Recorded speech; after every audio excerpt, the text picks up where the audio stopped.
जब कौरवों ने अन्याय किया था उस समय ये महापुरुष चले जाते तो अर्थस्य पुरुषो दासा ये बात नहीं कहनी पड़ती।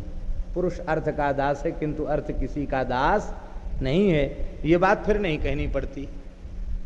ये बात भी कहनी पड़ी, पूरी शक्ति लगाकर लड़ भी रहे हैं, फिर भी उनको कहा जा रहा है कि दादाजी हम तो आपके जैसे पोते ही नहीं हैं, आपके पोते तो पांडव ही हैं, उनकी विजय हो रही है, हमारी पराजय हो रही है। आप यदि थक गए हों तो कोई बात नहीं है, आप अपने प्रेम से विश्राम करें अथवा आप सोमकों का वध कर दीजिए और युद्ध के मैदान से हट जाइए। अनुजाने ही समरे कर्ण माहव शोभिनम, आप आज्ञा दें तो कर्ण कल से युद्ध कर्ण करेगा, आप विश्राम कर लें।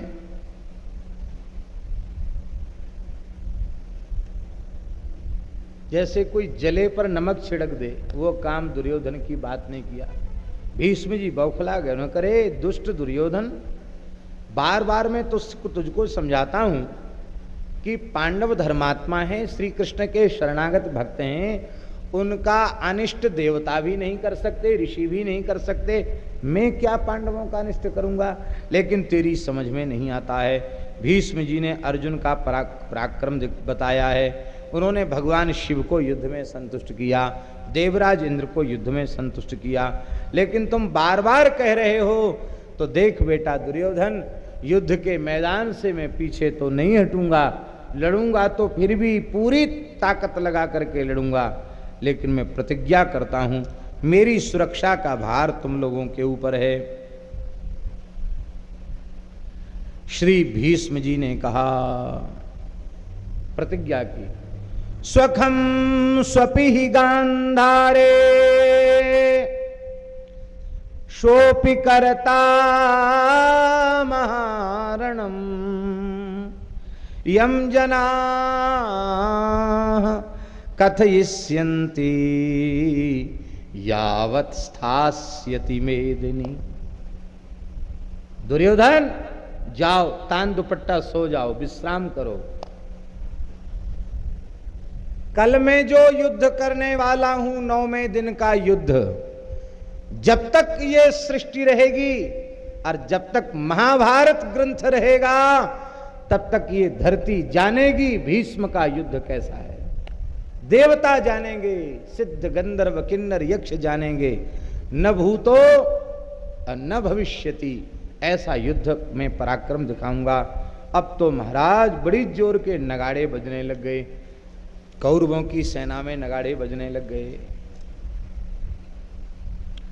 9वें दिन के युद्ध का आरंभ हुआ, व्यूह रचना हुई, घमासान युद्ध आरंभ हुआ, विनाश सूचक उत्पात दिखाई देने लग गए। द्रौपदी के 5 पुत्र अभिमन्यु राक्षस अलम्बुस के साथ इनका घोर युद्ध हुआ है। अभिमन्यु के द्वारा नष्ट होती हुई कौरव सेना 9वें दिन भी पलायन कर गई है। अभिमन्यु ने खदेड़ दिया पूरी सेना को। आश्चर्य की बात है, भीष्म जिसके सेनापति हों उस सेना को खदेड़ दिया अभिमन्यु ने, 9वें दिन भी खदेड़ दिया है। अलम्बुस राक्षस की पराजय हो गई है। अर्जुन के साथ भीष्म का भयंकर युद्ध हुआ है। कृपाचार्य, अश्वत्थामा और भीष्म और ये सब लड़ रहे हैं एक साथ, और द्रोणाचार्य और सात्यकी का भयंकर युद्ध छिड़ गया है। द्रोणाचार्य और सुशर्मा दोनों अर्जुन से युद्ध करने लग गए हैं। और आज के युद्ध में भीमसेन ने अकेले ही बहुत बड़ी गज सेना का संहार कर दिया है, भयंकर गज सेना का संहार किया है। पातया मास समरे दंड हस्त इवांत कहा, जैसे दंड लेकर जमराज टूट पड़े ऐसे भीमसेन रथ से कूद पड़े और संपूर्ण गज सेना का उन्होंने संहार कर दिया है। शोणिताक्ताम गदाम बिभ्रन वेदो मज्जा कृतच्छवि कृताभ्यंग शोणितेन रुद्रवत प्रत्यदृश्यत। आज ऐसे लग रहा है भीमसेन नहीं है, साक्षात कालाग्नि रुद्र युद्ध के मैदान में प्रकट भय हैं। सारी भीमसेन की गदा खून से रंगी हुई है, मज्जा और बसा उसमें से टपक रही है। इतना अधिक संहार किया है, भीमसेन का शरीर दिखाई नहीं पड़ रहा है। रक्त से, मज्जा से, वसा से भीमसेन का स्नान हो गया है। बार बार गदा उठाकर अट्टहास कर रहे हैं। उस समय लोग डर गए भीमसेन को देख करके। लगता है साक्षात कालाग्नि रुद्र ही आज भीमसेन के रूप में प्रकट हो गए हैं। महाराज जी भीमसेन के उस स्वरूप को देख के सब भाग गए, बोले आज ये किसी को नहीं छोड़ेगा, सबको मार डालेगा। रक्त की नदी का वर्णन है। ओ हो, हाथी बह रहे हैं, घोड़ा बह रहे हैं खून की नदी में, रथ बह रहे हैं। क्या महाराज विचित्र युद्ध है। तस्मिन् रौद्रे तथा युद्धे वर्तमाने महाभय प्रावर्तत नदी घोरा शोणितांत्र तरंगणी। आंतों की तरंगें बह रही हैं उस नदी में महाराज। दुर्योपना दुर्योधनापराधेन गच्छन्ति क्षत्रिया क्षयम्। लोग रो रो करके कह रहे हैं दुर्योधन के अपराध से क्षत्रियों का विनाश हो रहा है। युद्ध में अर्जुन ने त्रिगर्तों की पराजय कर दी है। कौरव पांडव सैनिकों का घोर युद्ध हो गया है। चित्रसेन की पराजय अभिमन्यु से हो गई है। द्रोण से द्रुपद पुत्र की पराजय हो गई है और भीमसेन से बाली की पराजय हो गई है। सात्यकी और भीष्म इनका बड़ा भयंकर युद्ध हुआ। दुर्योधन ने दुशासन को भीष्म की रक्षा के लिए भेजा है। युधिष्ठिर, नकुल, सहदेव उन्होंने शकुनी के ऊपर आक्रमण किया, मामा जी के ऊपर आक्रमण किया है और बहुत बड़ा वीर था शकुनी भी। उसकी घुड़सवार सेना का संहार किया है, पराजय हो गई है। प्राण बचा के मामा शकुनी भाग गया। भीष्म के द्वारा पराजित पांडव सेना भी पलायन को कर गई है। आज भीष्म ने पराक्रम दिखाया है और आज फिर भगवान श्री कृष्ण दूसरी बार भीष्म जी को मारने के लिए उद्यत हो गए। अर्जुन ने कहा प्रभु ये भीष्म रूपी प्रचंड कालाग्नि पांडवों के सैन्य समूह को सूखे जंगल के समान जला रही है। अब मेरी हिम्मत नहीं भीष्म से लड़ने की है। आज तो पता नहीं भीष्म जी कितने स्वरूपों में प्रकट हो गए हैं। उस समय भगवान ने कहा अर्जुन डरो मत, पराक्रम करो। ये बाकी सेना तुम देखो, भीष्म के लिए अकेला मैं ही पर्याप्त हूँ। कहकर भगवान दूसरी बार रथ से चाबुक लेकर कूद पड़े। बोले हम चक्र नहीं, आज चाबुक से ही मार देंगे भीष्म को। भगवान तो भगवान है, संकल्प से सब कुछ कर सकते हैं। जैसे ही भगवान कूदे हैं उस समय हाहाकार होने लग गया। अयं सकालः संप्राप्तः पार्थः यः कांक्षितस्तव प्रहरस्मिन्नरव्याघ्र न चेन्मोहात् विमुच्यसे विमुह्यसे। यदि तुम मोहित न हो रहे हो तो भगवान ने कहा अर्जुन अब तुम क्षत्रिय धर्म का स्मरण करके युद्ध करो, भीष्म को परास्त करो। अर्जुन ने भगवान से कहा भगवन अवध्यानाम बधं कृत्वा राज्यं वा नरकोत्तरम दुखानि बनिवासेवे बनवासम बनवासे वा किन्नु में सुकृतम भवेत। हे भगवन अवध्य पुरुषों का वध नरक से भी बढ़कर के है, निंदनीय है। अवध्य पुरुषों का वध करके नरक प्राप्त करूं, नरक से भी भयंकर राज्य के भोगों को प्राप्त करूं, अथवा वन में रहकर प्रेम से भजन करूं। आप बताइए उचित क्या है। यह सुनकर भगवान क्रुद्ध हो गए। बोले 18 अध्याय गीता सुनाना लगता बेकार हो गया है। पहले कहते थे करिष्ये वचनम तव, और अब करिष्ये वचनम तव कहते हैं कि गुरुजनों को कैसे मारूं, मेरे लिए तो तपस्या ही श्रेष्ठ है। तो ठीक है, मैंने युधिष्ठिर को राजा बनाने का निश्चय किया है तो आज मैं ही उन्हें विजय दिलाऊंगा। ऐसा कह करके भगवान क्रुद्ध हो गए। भगवान गर्जना करने लग गए।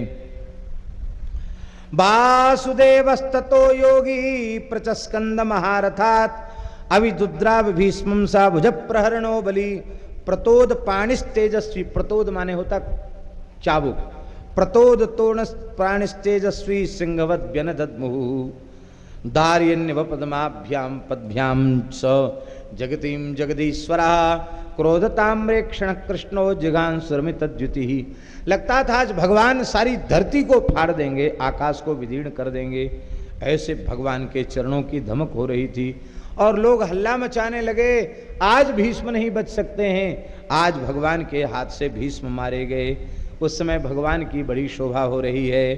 पीत कौशेय संबीतो मणिश्यामो जनार्दन शुशुभे विद्रवन भीष्मन विद्युन्माली यथाम्बुदा। बड़ी सुंदर उनकी शोभा हो रही है।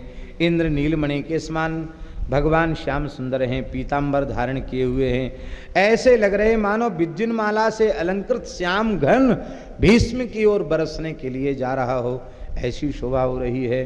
भीष्म जी ने अपने धनुष की प्रत्यंचा खींची है, टंकार किया है और मुस्कुरा करके कहा है, उवाच चैव गोविंदम असंभ्रांतेन चेतसा एहि एहि पुंडरीकाक्ष देव देव नमोस्तुते, देव देव नमोस्तुते। हे पुंडरीकाक्ष, आइए आइए, आपका स्वागत है, अब विलंब मत कीजिए। मैं पूरी शक्ति लगाकर युद्ध कर ही इसलिए रहा हूं कि मैं आपके हाथों मारा जाऊं, मेरे ऊपर कृपा हो जाए। त्वया ही देव संग्रामे हतस्यापि मया नघ श्रेय एव परम कृष्ण लोके भवति सर्वतः। मैं आपका दास हूं, आप मेरे ऊपर प्रहार कीजिए। प्रहरस्व यथेष्टं वै दासोस्मि तव चानघ। आज अर्जुन फिर चरणों में पड़ गए थे, 10 कदम तक फिर भगवान घसीट कर लेगा अर्जुन को। फिर अर्जुन ने कहा, भगवान यत्त्वया कथितं पूर्वं न योत्स्यामीति केशव मिथ्यावादीति लोकास्त्वां कथयिष्यन्ति माधव। आपने कहा था कि मैं युद्ध नहीं करूंगा और आप युद्ध के लिए फिर कूद पड़े, लोग आपको मिथ्यावादी कहेंगे। मैं अपने सुकृत की शपथ लेकर, अपने गांडीव की शपथ लेकर कह रहा हूं, अब मैं भीष्म को नहीं छोड़ूंगा। भगवान ने कहा कि यहां से बोल रहे हो कि यहां से? बोले नहीं, बिल्कुल अब यहां भीतर से बोल रहे हैं, मूलाधार चक्र से ही आवाज निकल रही है। बोले तब तो ठीक है। भगवान रथ पर विराजमान हो गए। उस समय भगवान के ऊपर पुष्पों की वर्षा हुई, भीष्म जी के ऊपर भी देवताओं ने पुष्पों की वर्षा की है।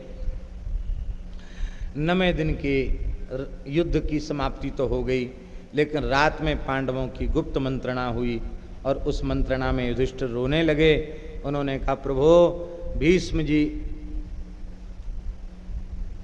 9 दिन बीत गए, वर्षों बीत जाएंगे, भीष्म जी हार मानने वाले नहीं हैं, और भीष्म जी जब तक किनारे होंगे नहीं तब तक विजय होगी नहीं। क्या किया जाए, आप ही बताओ, हमें क्या करना चाहिए? क्योंकि त्वमेव गतिरस्माकं नान्यां गतिमुपास्महे न युद्धं रोचते मह्यं भीष्मेण सह माधव हन्ति भीष्मो महावीर्यो मम सैन्यम च संयुगे। हे भगवान, आप ही हमारी गति हैं, हमारी दूसरी कोई गति नहीं है। हम भीष्म से युद्ध नहीं करना चाहते हैं, व्यर्थ में इतने क्षत्रियों का संहार हो रहा है। भगवान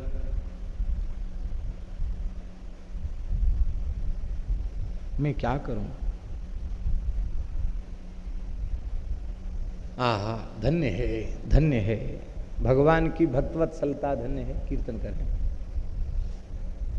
श्री राम जय जय, श्री राम जय जय राम, श्री राम जय जय राम, श्री राम जय जय राम, श्री राम जय जय राम, श्री राम जय जय राम। सीताराम जय सीताराम। सीताराम जय सीताराम। राधे श्याम जय राधे श्याम। राधे श्याम जय राधे श्याम। श्री राम जय जय राम। श्री राम जय जय राम।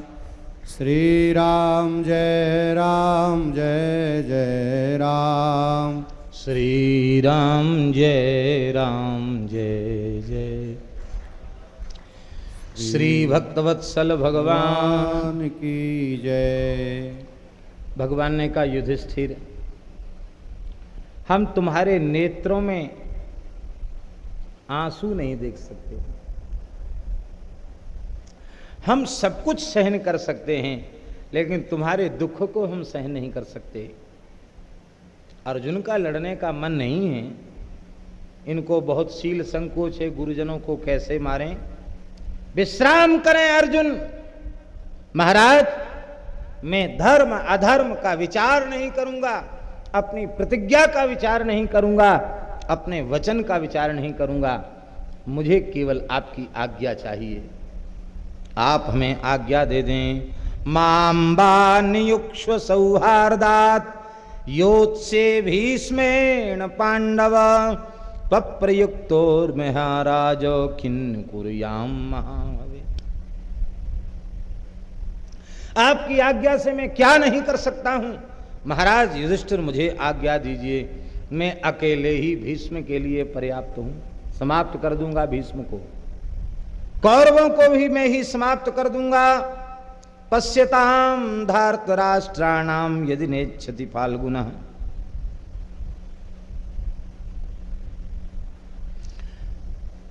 कान खोलकर सुन लें महाराज, आपकी आज्ञा होनी चाहिए। यदि कल संपूर्ण देवता भीष्म की रक्षा करने आ जाएं, यदि आप मुझे युद्ध करने की आज्ञा देंगे तो भीष्म फिर भी नहीं बच पाएंगे। मैं समाप्त कर दूंगा। और अब ये महाभारत युद्ध बहुत लंबा नहीं जाएगा। मैं कल ही निर्णय कर दूंगा, सबको समाप्त करके कल ही तुम्हें तिलक कर दूंगा महाराज, युधिष्ठिर के रूप में। चिंता भगवान भावाविष्ट हो गए और भगवान ने उस समय घोषणा की है। कैसा अद्भुत भगवान का भक्त वात्सल्य है। भगवान कहते हैं, यः शत्रुः पांडुपुत्राणाम मच्छस्त्रुसन संशयः मदर्था भवदीयाये ये मदीयास्तवैवते। जो पांडवों के शत्रु हैं वो मेरे शत्रु हैं, जो पांडवों के भक्त हैं वे मेरे भक्त हैं।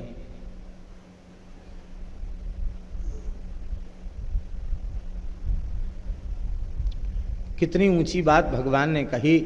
भगवान ने कहा, धर्मराज, आपके भाई अर्जुन हमारे संबंधी, हम और सखा और मेरे शिष्य। भगवान कह रहे मेरे शिष्य अर्जुन, मेरे सखा अर्जुन, मेरे शिष्य अर्जुन, मेरे भाई अर्जुन, मेरे संबंधी अर्जुन। यदि इनके लिए आवश्यकता पड़ जाए तो मांसान्युत्कृष्य दास्यामि फाल्गुनार्थे महीपते। हे महीपते, हे राजन, अर्जुन के लिए मैं अपना मांस भी नोच करके किसी को दे सकता हूं।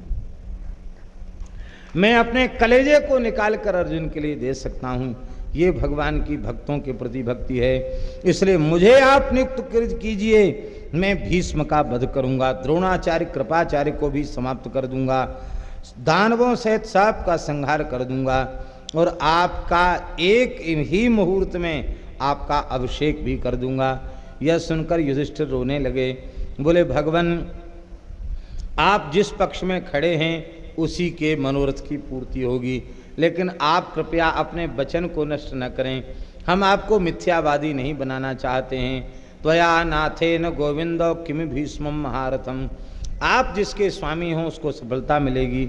इसलिए बस हम तो यही प्रार्थना कर रहे हैं कि आप उपाय बताइए, हम लोग भीष्म जी को कैसे जीतें।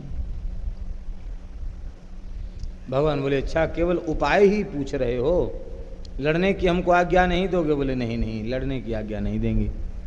तो बोले चलो अभी चलो, रात का समय है, भीष्म जी के पास चलो, उनके मरने का उपाय उन्हीं से पूछेंगे। आप कैसे मरोगे बताओ? भगवान पांडवों को लेकर के कौरवों के शिविर में पितामह भीष्म के पास पहुंचे, दादाजी के चरणों में प्रणाम किया।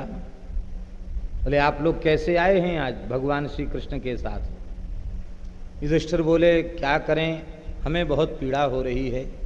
बार बार हम लोग बच्चे थे तो धूल मिट्टी में सने हुए आपकी गोद में बैठ जाते थे, आपके कपड़ों को गंदा करते थे, एक एक बात के लिए आपको हजार हजार बार परेशान करते थे, लेकिन फिर भी आप हमारे प्रति वात्सल्य भाव ही दिखाते थे। आज बड़ी दुखद परिस्थिति आई है, हम ये पूछने आए हैं कि आप कैसे मरोगे। आप बता दीजिए आप मरोगे कैसे?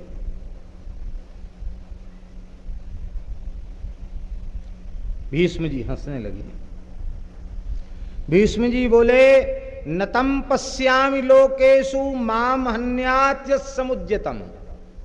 मेरे हाथ में धनुष बाण हो, अस्त्र शस्त्र हो, तो मैं त्रिलोकी में किसी को नहीं समझता कि कोई मुझे समाप्त कर सकता, मार तो कोई सकता ही नहीं मुझे। हाँ, दो लोगों की मैं कह नहीं सकता, त्रिलोकी में दो लोग ऐसे हैं जिनको छोड़कर मैं घोषणा कर रहा हूं। कौन?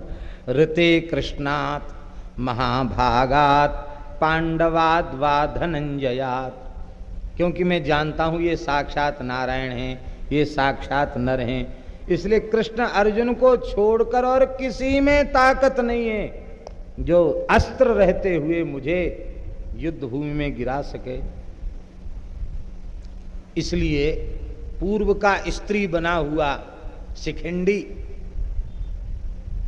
इसको सामने खड़े कर लेना और उसको आड़ में करके धीरे से तीखे तीखे बाणों की वर्षा करना, और जब सारा शरीर छिद जाएगा तो हमको रथ से नीचे गिरा देना। मरूंगा तो फिर भी नहीं, क्योंकि मुझे इच्छा मृत्यु का वरदान प्राप्त है। जब मरना चाहूंगा तभी मरूंगा, लेकिन मेरी मृत्यु का एक ही उपाय है। दुख से संतप्त होकर पांडव रोने लगे और बोले चलो भाई देखो कितना भयंकर क्षत्रियों का धर्म है, आज हमको भीष्म जी के मारने का उपाय उन्हीं से पूछना पड़ रहा है। लौट के आए, भगवान ने कहा अर्जुन अब वहाँ रोने गाने मत लग जाना कि हमारे दादाजी हैं और हमारे बाबा जी हैं और हम कपड़ा गीला करते थे और हम धूल मिट्टी लगा देते थे, उस बचपन की बातें याद मत करना। वहाँ अब एक कल का ही मुहूर्त है, कल गिर गए तो गिर गए, नहीं तो गई तुम्हारे हाथ से गाड़ी, फिर हो गई तुम्हारी विजय। अर्जुन बोले नहीं नहीं महाराज, अब जो कुछ भी हो आप जैसा कहोगे हम वैसा ही करेंगे। 10वें दिन युद्ध के लिए सेना ने प्रस्थान किया। आज शिखंडी को तैयार कर दिया गया है, तैयार हो जाए लड़ने के लिए। शिखंडी भी कोई सामान्य वीर नहीं है, महावीर है शिखंडी। कौरवों को भी भनक लग गई है, ये होने वाला है। इसलिए द्रोणाचार्य, कृपाचार्य, भूरिश्रवा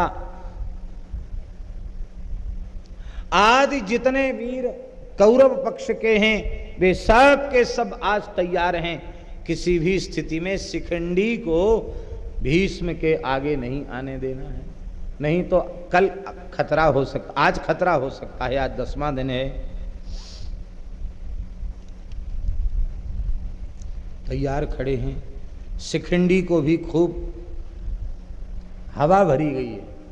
हवा भरना जानते हो? शिखंडी भी घबरा रहा था कि अर्जुन ठहर नहीं पाते इनके सामने, भगवान को गुस्सा करना पड़ता है, मैं कब तक ठहरूंगा इनके सामने। भगवान ने कहा चिंता मत करो, हम हैं ना तुम्हारे साथ। अर्जुन बोले हम तुम्हारे पीछे से हैं। शिखंडी बोले आगे हमको ही करोगे? बोले आगे तो तुमको होना ही पड़ेगा। भीमसेन बोले हम भी तुम्हारे पास रक्षक अंगरक्षक बन के रहेंगे, चिंता मत करो। अब शिखंडी को समझ में आ गया कि हम मुझे आगे किया जाएगा, मैं कथनचित भागना चाहूं तो भीम दादा भागने नहीं देंगे, मरना तो मुझे पड़ेगा। देखो पराक्रम दो ही स्थितियों में होता है। जब कोई भी लड़ने वाला वीर सोचता है कि मेरे प्राण बच सकते हैं, तब तो सबके देह परमप्रिय स्वामी भागने लग जाता है।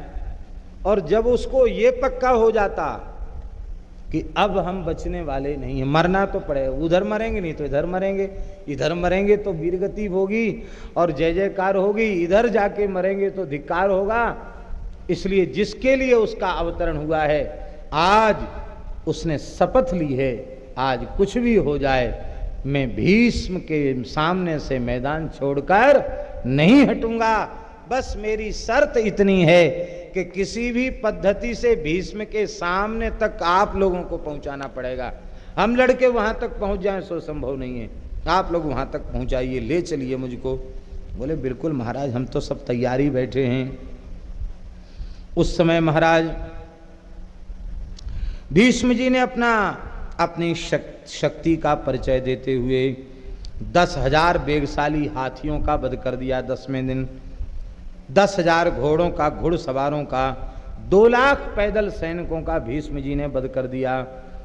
और इस प्रकार से यज्ञ, युद्ध रूपी यज्ञ में बहुत प्रचंड आहुति आज भीष्म जी ने अर्पित की है। महत्या सेनया सार्धम ततो युद्धमवर्तत। अब तो शिखंडी को आगे करके पांडव आगे बढ़ते चले जा रहे हैं। भयंकर युद्ध हुआ है, दुशासन ने रास्ता रोका है। अर्जुन और दुशासन का भयंकर युद्ध हुआ है। दुशासन पराजित हो गया, भाग खड़ा हुआ, अर्जुन आगे बढ़े हैं।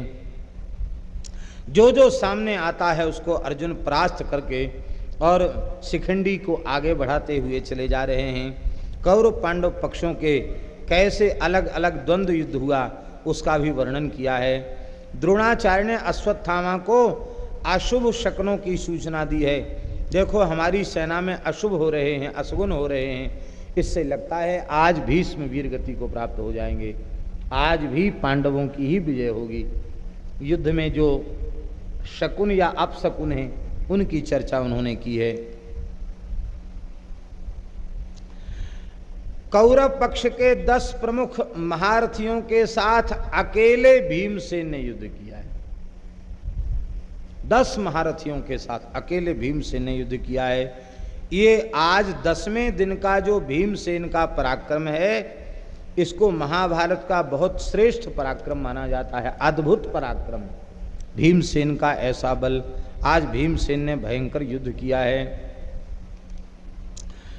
कौरव पक्ष के प्रमुख महारथियों के साथ युद्ध में भीमसेन और अर्जुन का पराक्रम इतना अधिक प्रकट हो गया है, उसके मारे कौरव सेना में खलबली मच गई है। आमिमेप्सु गवाम मध्य सिंगारिव मदोत्कटौ। इतनी कोशिश करने के बाद अब अर्जुन शिखंडी को आगे करके भीष्म पितामह के सामने पहुंच पाए।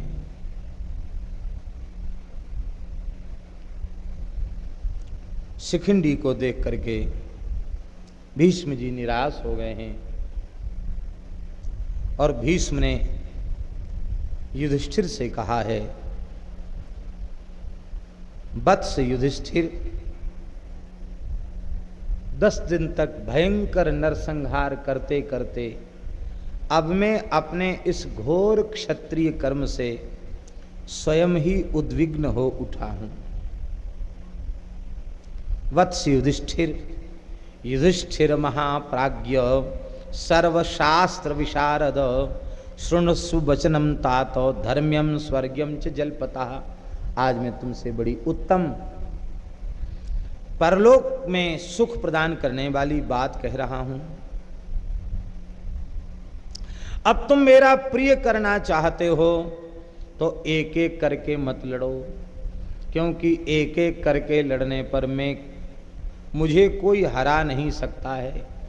इसलिए तुम सब के सब एक साथ मुझसे युद्ध करके और मुझे आज पराजित करो और मेरा वध कर दो।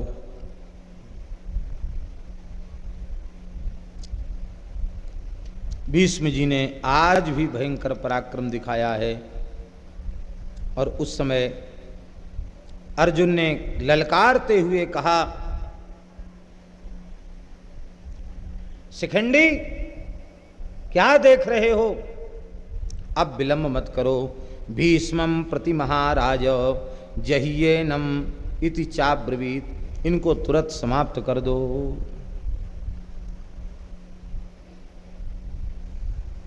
अर्जुन ने आज युद्ध करते करते भीष्म पितामह को मूर्छित कर दिया है। शिखंडी सामने आ गया है। शिखंडी को देखते ही भीष्म जी ने उसकी ओर से मुख फेर लिया है, दूसरी तरफ युद्ध करने लगे हैं। लेकिन फिर भी शिखंडी बाण वर्षा कर रहा है और उसके बाणों का प्रतिकार किए बिना वे उसको सहन करने लगे। तथा जग्राह गांगेयः शरधारा शिखंडिनः।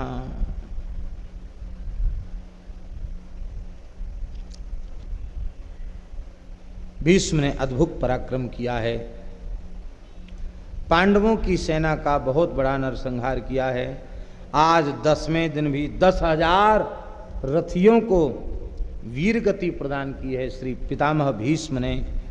और महाराज 10,000 महारथियों का वध किया है, अगणित हाथियों का वध किया है, 5,000 रथियों का वध किया है और महाराज पैदल सैनिक सिपाहियों का वध किया है, 10,000 घोड़ों का संहार किया है। बड़ा भयंकर पराक्रम दिखाया है। भगवान ने कहा कि देखो अर्जुन, आज आखिरी बात है। आज यदि तुम्हारे मन में भीष्म के प्रति दया आ गई तो तुम्हें कभी विजय नहीं मिलेगी। इसलिए मेरी आज्ञा है, अब विलंब मत करो। शिखंडी को आगे करके, शिखंडी के बाणों से भीष्म का कुछ बिगड़ने वाला नहीं। अब तुम स्वयं ही बाण वर्षा करके और भीष्म से युद्ध करो।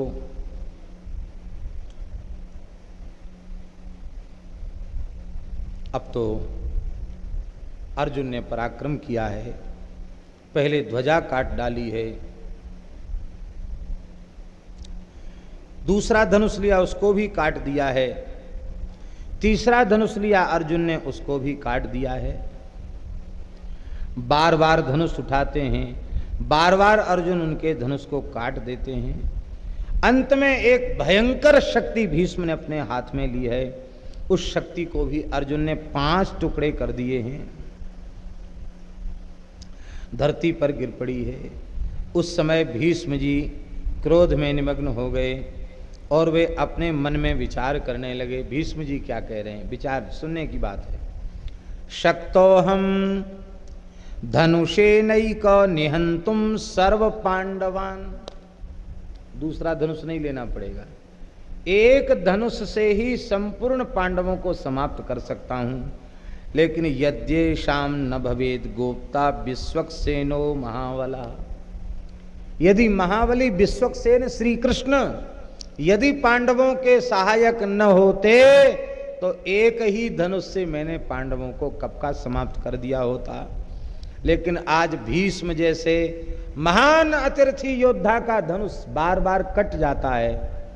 ये अर्जुन की महिमा नहीं, ये श्री कृष्ण की महिमा है। यही सब नाटक करवा रहे हैं।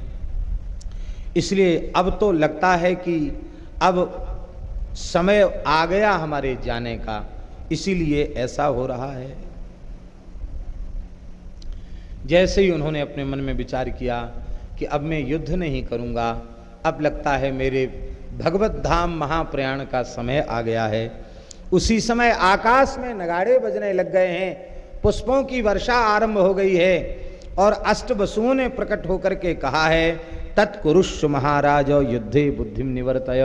महाराज आपके मन में जो आया मैं युद्ध नहीं करूंगा, अब मुझे वीर गति को प्राप्त करना है। आपने ठीक सोचा है। देव दुंदुभयश्चैव संप्रणेजुर महास्वना पपात पुष्प वृष्टिश्च भीष्मस्योपरि मार्श, भीष्म के ऊपर अपार पुष्प राशि की वर्षा होने लग गई। अब शिखंडी को आगे करके तक तक करके अर्जुन ने बाणों का प्रहार आरंभ किया है। शिखंडी के बाण भी छिदते हैं भीष्म जी के शरीर में, लेकिन वे भीतर तक धस नहीं पाते हैं, पर अर्जुन के बाण आर पार निकल जाते हैं भीष्म जी के शरीर से।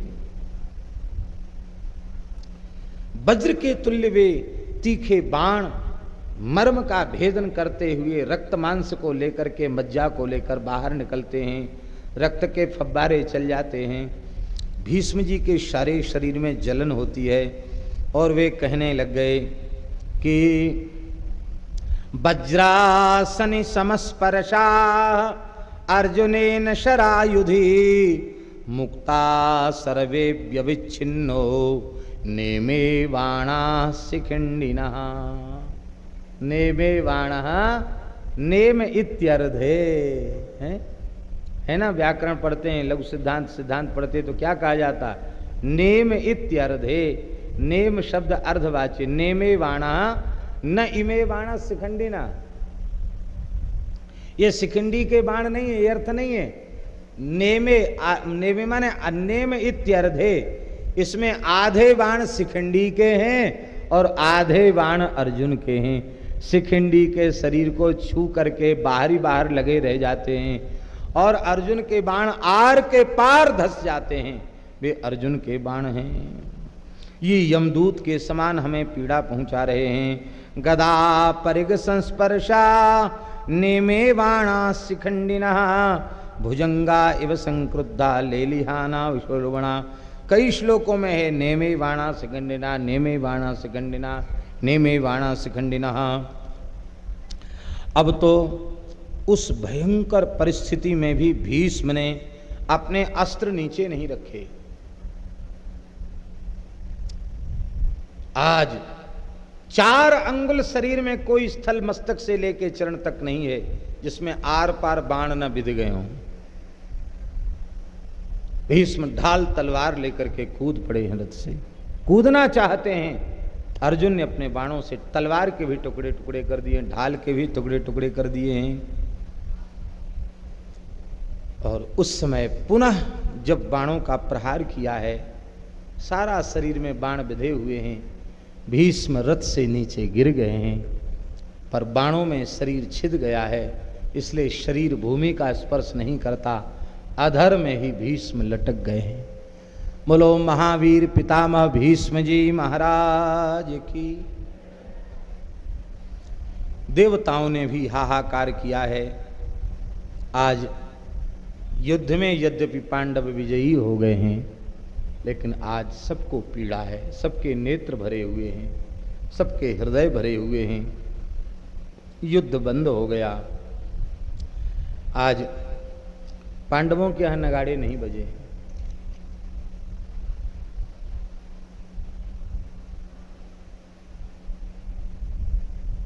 न पांडव कौरव की ओर दौड़ रहे हैं, न कौरव पांडवों की ओर दौड़ रहे हैं। सब किंग कर्तव्य विमूढ़ हो गए हैं, सब ने अस्त्र शस्त्र नीचे डाल दिए हैं। सबके नेत्रों से आंसुओं की धाराएं बह रही हैं। उस समय भीष्म जी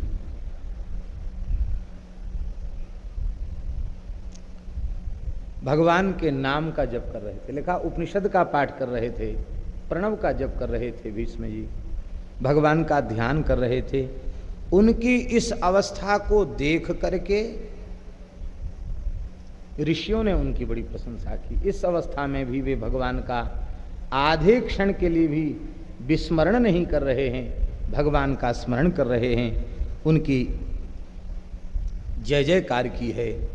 हंस आए हैं, ब्रह्मलोक के ऋषि हंसों का रूप धारण करके आए हैं और उन्होंने कहा कि क्या महाभागवत भीष्म इच्छा मृत्यु का सहारा नहीं लेंगे? दक्षिणायन में अब जाएंगे क्या वे उत्तरायण में नहीं जाएंगे? अब तक अपने जीवन में कोई अशास्त्रीय कृत्य उनके द्वारा नहीं हुआ है, तो क्या वे सामान्य पुरुषों के इधर दक्षिणायन में देह का त्याग करेंगे? भीष्म जी समझ गए, ऋषि संकेत कर रहे हैं निश्चय कर लिया है, जब तक सूर्य उत्तरायण नहीं हो जाएंगे तब तक हम अपने प्राणों का त्याग नहीं करेंगे। संकल्प लेकर के भगवान के का स्मरण कर रहे हैं, उपनिषदों का पाठ कर रहे हैं। सभी लोग अपने अपने शिविर में आ गए हैं। श्री कृष्ण युधिष्ठिर का संवाद हुआ है और सब ने कहा भैया अब युद्ध नहीं करना है, चलो अब हम लोग सब मिलकर के भीष्म जी के निकट चलते हैं, उनका दर्शन करते हैं। सब ने उनके निकट पहुँचे और नीचे पहुँच करके चारों ओर से घेर लिया है। श्री भीष्म जी ने सबको समझाया है, देखो सबने देख लिया, मेरे पराक्रम को भी देख लिया, जितना संहार हो चुका है हो जाने दो, अब आगे संहार न हो इसके लिए मेलजोल कर लो, अब युद्ध मत करो। मैंने युद्ध भूमि में धराशायी होना ही इसलिए स्वीकार किया, मेरे बलि वेदी पर चढ़ने से यदि ये नरसंहार रुक जाता है तो मैं किस काम में आऊँगा। लेकिन दुर्योधन ने इनकार कर दिया है, नहीं महाराज पितामह ये नहीं हो सकता और सब माना जाएगा, ये नहीं माना जाएगा। बोले अर्जुन, बड़े बड़े वीर क्षत्रिय जिस वीर सैया का मनोरथ करते हैं वह वीर सैया मुझे प्राप्त हो, मैं अत्यंत भाग्यशाली हूं। मैं भरत वंश का वह एकमात्र दुर्धर्ष वीर क्षत्रिय हूं जिसने बाणों की सैया को, वीर सैया को स्वीकार किया है। ये है वीर सैया, वीरों के सोने योग्य सैया तो यही है। लेकिन अर्जुन, तुमने हमें वीर सैया तो प्रदान की है लेकिन हमें तकिया प्रदान नहीं किया है। मेरा सिर लटक रहा है, कब तक लटकता रहेगा, इसको तकिया लगा दो। दुर्योधन के सेवक दौड़े और महाराज बड़ी बड़ी सुंदर तकिया सेमुल की रुई की लगाई गई। क्रोध में भर करके गर्जना की है भीष्म ने और कहा ये वीरों के लिए उपयुक्त सैया नहीं है, तकिया नहीं है, ये तकिया तो भोगियों के लिए है, ये योगियों के लिए, वीरों के लिए तकिया नहीं। अर्जुन ही मुझे तकिया देगा, यद्यन्यथा। अर्जुन ने कहा जो आज्ञा पितामह। अपने रथ से ही परिक्रमा की है भीष्म पितामह की और बाणों को आमंत्रित करके ललाट में बाण छोड़े हैं, 3 बाण, और वो 3 बाणों के द्वारा ललाट विध गया है और उनका मस्तक ऊपर उठ गया है। अर्जुन, यदि तू सौहार्द के कारण यह तकिया मुझे प्रदान नहीं करता तो आज मैं तुझे शाप दे देता, लेकिन मैं प्रसन्न हूं, पोता हो तो तुम्हारे जैसा हो। अपने बाबा को क्षत्रियों के लिए उचित जो तकिया है वो प्रदान की है, मैं अत्यंत प्रसन्न हूं।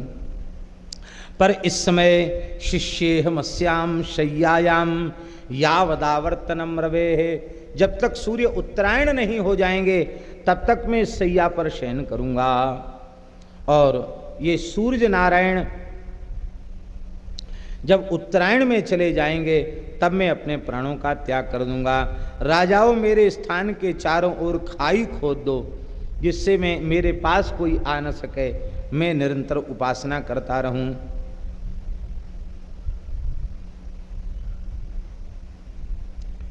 दुर्योधन ने बड़े बड़े वैद्यों को बुलाया, बोले दादाजी इतने निराश मत होइए, आपका इलाज होगा, सब बाण निकलवा करके घाव में मरहम पट्टी कराई जाएगी।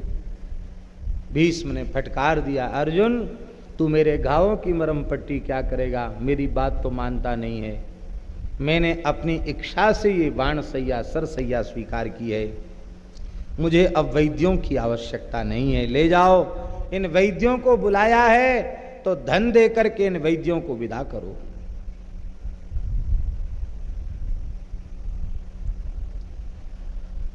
बोले महाराज अब क्या चाहिए? बोले अब कुछ नहीं चाहिए, अब मुझे बड़ी जोर की प्यास लग रही है, बाणों से बड़ी जलन हो रही है, पीड़ा हो रही है, मुझे पानी पिलाओ। बढ़िया सुराहियों में राजाओं के यहाँ सुगंधित जल आ गया। बोले ये भोगी विषयी पुरुषों के पीने योग्य जल है, मेरी शैया के अनुरूप जल तो मुझे अर्जुन पिला सकता है। बेटा अर्जुन, मैं प्यासा हूं, मुझे जल पिलाओ। अर्जुन ने फिर रथ से परिक्रमा की है और परिक्रमा करके पर्जन्यास्त्र से अवमंत्रित करके बाण को, जैसे ही बाण का प्रहार किया है, बिल्कुल कपोल से सटकर बाण का प्रहार, एकदम ऐसे नीचे बाण धस गया है और एक सुंदर सुगंधित शीतल मीठे जल की धारा निकली है और सीधे भीष्म के निकट गिरने लगी। जब चाहो थोड़ा मुंह करके पी लो, जब चाहो तब गिरती रहे। अखंड जलधारा प्रकट हो गई है, आकाश से पुष्पों की वर्षा हुई है। भीष्म ने कहा, अर्जुन तुम्हारे जैसे वीर ही मुझे जलदान कर सकते हैं, मैं अब अत्यंत प्रसन्न हूं। दुर्योधन अभी भी मान जाओ, संधि कर लो। लेकिन दुर्योधन ने कहा, दादाजी अब संधि संभव नहीं है, आपको खोने के बाद अब मैं पांडवों से संधि करूं, मैं नहीं समझता। भीष्म जी मौन हो गए हैं और कहा कि अब तुम सब जाओ। सब चले गए हैं। सबके जाने के बाद कर्ण आया है। महावीर महात्मा कर्ण ने भीष्म जी की परिक्रमा की है। परिक्रमा की के चरणों में प्रणाम किया है। अपने अश्रु जल से पितामह के चरणों का प्रक्षालन किया है और हाथ जोड़ करके कहा है, दादाजी हमने बार बार आपके प्रति कटु भाषण किया, आप मेरे अपराध को क्षमा करें। आप अर्जुन की प्रशंसा करते थे और मेरी बार बार निंदा करते थे। जब आप महारथियों की गणना कराने लगे तो आपने सबको गिनाने के बाद कहा कि कर्ण को मैं रथी भी नहीं मानता, महारथी भी नहीं मानता, हाँ अर्धरथी है कर्ण। तो ये कितना बड़ा झूठ था मेरे लिए कहा गया। इसलिए मेरी आपके प्रति अश्रद्धा सी हो गई थी, इसलिए मैं आपको खरी खोटी भी सुनाने लग गया था। मेरे अपराध को क्षमा करें। रो रहा था कर्ण। भीष्म ने कहा, ब्रह्मण्य दानवीर महारथी कर्ण, मैं जानता हूं अर्जुन को छोड़ करके तेरे समान बल वाला योद्धा इस पृथ्वी पर नहीं है, पर तेरे बल से ही उछलता था दुर्योधन। मैं तुझे इसलिए नीचा दिखाना चाहता था कि तू यदि हट जाए तो हो सकता है युद्ध टल जाएगा। लेकिन चलो, जो भवितव्यता थी सो हो गया। अब जाते जाते इस बड़े बूढ़े की एक बात मान लो। कर्ण ने कहा, कहिए दादाजी क्या कह रहे हैं? बोले, सूर्यजस्त्वं महाबाहो विदितो नारदान मया कौन्तेयस्त्वं न राधेयो नतवादिरत प्रथा। तुम कुंती के पुत्र हो, तुम्हारे पिता सूर्य हैं, तुम अधिरथ के पुत्र नहीं हो, तुम्हारी माता राधा नहीं है, तुम तो सूर्य के पुत्र हो, पांडु के क्षेत्र में उत्पन्न हुए हो। नारद जी ने हमको बताया है, व्यास जी ने हमको बताया है, मरने वाला झूठ नहीं बोलता, मैं सत्य सत्य कह रहा हूं। अब तुम पांडवों से मिल जाओ, तुम्हारे पांडवों से मिलते ही युद्ध बंद हो जाएगा, क्योंकि केवल तुम्हारा सहारा है दुर्योधन को, और ये रक्तपात रुक जाएगा। दुर्योधन और पांडव भी प्रेम से रहने लग जाएंगे। कर्ण ने कहा कि भगवान, मैं जानता हूं मैं कुंती का ज्येष्ठ पुत्र हूं, युधिष्ठिर का बड़ा भाई हूं। भगवान सूर्य ने भी मुझे बताया है, श्री कृष्ण ने भी मुझे बताया है, मेरी माता कुंती ने भी मुझे बताया है। लेकिन इसके बाद भी मैंने अपना जीवन दुर्योधन को सौंप दिया है। मेरा मित्र बुरा हो या भला, मैं इस भयंकर परिस्थिति में अपने मित्र दुर्योधन का त्याग नहीं कर सकता। दादाजी मुझे यह आज्ञा न दीजिए, दैवम पुरुष कारेण को निवर्तयतु मुत्सहे। बस मुझे आज्ञा दें, यदि अर्जुन के साथ लड़ता लड़ता वीरगति को प्राप्त हो गया तो भी मेरा सौभाग्य है, और यदि मैं विजयी हो गया तो भी मेरा सौभाग्य है। मित्र के लिए जो मुझे करना चाहिए वह मेरे द्वारा संपन्न हो जाएगा। भीष्म जी ने कहा, ठीक है, लगता है युद्ध टलेगा नहीं, जाओ युद्ध करो, क्योंकि धर्म्याद् युद्धात् श्रेयोन्यत् क्षत्रियस्य न विद्यते। ये बात भगवान ने तो कही है, यहाँ भीष्म जी कह रहे हैं यही बात, यही श्लोक भीष्म जी कह रहे हैं यहाँ। युद्धस्व निरहंकारो बलवीर्य विपास, थोड़ा पाठांतर है, बलवीर्य विवाश्रया धर्माद् युद्धात् श्रेयोन्यत् क्षत्रियस्य न विद्यते, इसलिए तुम युद्ध करो। ये भीष्म पर्व आज पूर्ण हो रहा है। वैशंपायन महर्षि कह रहे हैं कि भीष्म पर्व का जो श्रद्धा पूर्वक श्रवण करता है उसके संपूर्ण पाप नष्ट हो जाते हैं। और प्रयांति तद विष्णु पदम विष्णोर यत प्राप्य न निवर्तते, भीष्म पर्व को सुनने वाला उस परम पद विष्णु पद को प्राप्त करता है जहाँ से लौटकर फिर संसार में कभी आना नहीं पड़ता है, भगवान के धाम को प्राप्त करता है। इसलिए श्रद्धा पूर्वक भीष्म पर्व का श्रवण करना चाहिए। और भीष्म पर्व का पाठ जब संपन्न हो जाए तो ब्राह्मणों को सुंदर भोजन करा के, चंदन लगा के, तांबूल खिला करके और उनको सुंदर चकाचक घी में तर भोजन करा के, चंदन लगा के, माला पहना के, तांबूल खिला करके दक्षिणा देनी चाहिए और जल का दान करना चाहिए, ऐसा लिखा है। ये सब हो रहा है। हाँ, पाठ में जब जिस पर्व की समाप्ति हुई उसका शास्त्र के अनुरूप वही ब्राह्मणों को पवाया जा रहा है, उसी का दान पुण्य भी किया जा रहा है। ये भगवान की बड़ी कृपा है बालाजी की। गायत्री पुरुष शरण महायज्ञ भी हो रहा है और विधिवत महाभारत का मूल पारायण हो रहा है, और जो जहाँ आज्ञा जैसी दी गई हैं उनको यथावत पालन करने का प्रयास किया जा रहा है। बहुत सुंदर यह आयोजन हो रहा है। बोलो भक्तवत्सल भगवान की जय। अभी कथा का समय अवशिष्ट है, कथा थोड़ी देर और चलेगी, थोड़ी देर कीर्तन कर लें, क्योंकि एक बहुत बड़े पर्व की समाप्ति हुई है। गोविंद जय जय गोपाल जय जय गोविंद जय जय गोपाल जय जय राधा रमण हरि गोविंद जय जय राधा रमण हरि गोविंद जय जय गोविंद जय जय गोपाल जय जय गोविंद जय जय गोपाल जय जय राधा रमण हरि गोविंद जय जय राधा रमण हरि गोविंद जय जय श्री वृंदावन बिहारी हरि लाल की जय। भीष्म जी के धराशायी होने के बाद सब चिल्लाने लगे, चुक्रसुक कर्ण करने थी तत्र भारत पार्थिवा।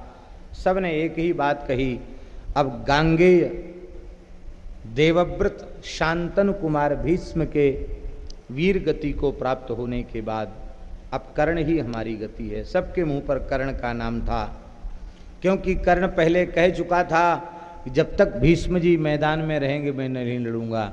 अब वे मैदान से हट गए हैं, सेनापति किसे बनाया जाए। अब तो हा कर्ण इति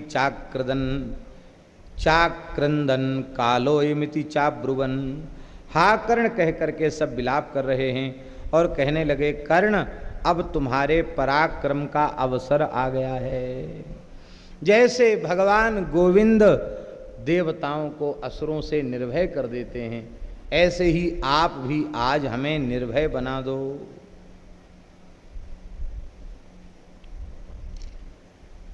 कर्ण ने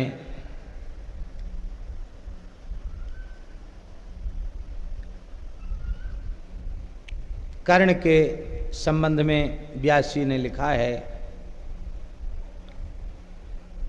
इदं च राधेय वचो निशम्य सुताश्च राजस्तव शैनकाश्च परस्परं चुक्रुशुरार्तिजं मुहुः तदाश्रुनेत्रैर्मुमुचुश्च शब्दवत्। कहते हैं फूट फूट करके कौरव रोने लगे। कर्ण लंबी श्वास लेकर कर्ण भी रुदन करने लग गया, कर्ण भी रोने लग गया। और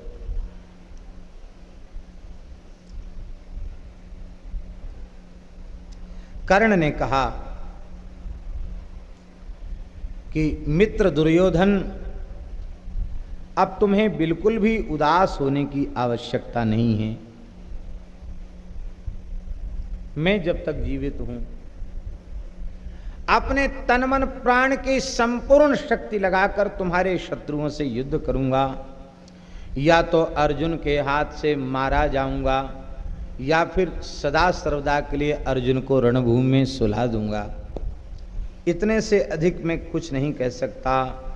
मित्रद्रोहो मर्षणीयो नमेयम भगने सैन्य यस्समेयात् समित्रम। कहते देखो, मित्रद्रोह सबसे भारी पाप है।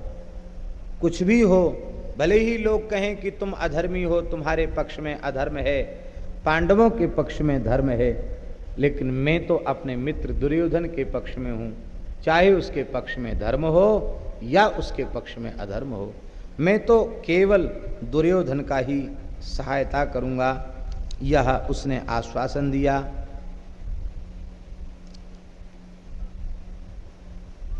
रण यात्रा की तैयारी हो गई, बाजे बजने लग गए। पुनः कर्ण ने जाकर के भीष्म जी के चरणों में प्रणाम किया और प्रणाम करके कहा, पुण्यया क्षेम्यया वाचा चक्षुषा चावलोकय। हे पितामह, आप नेत्र खोलकर अपनी प्यार भरी दृष्टि से, पवित्र दृष्टि से मुझे देखिए। अब तक आप क्रूर दृष्टि से देखते थे, आज मुझे पवित्र दृष्टि से देखिए, मुझे आशीर्वाद दीजिए। भीष्म ने नेत्र खोले हैं और नेत्र खोल करके कहा,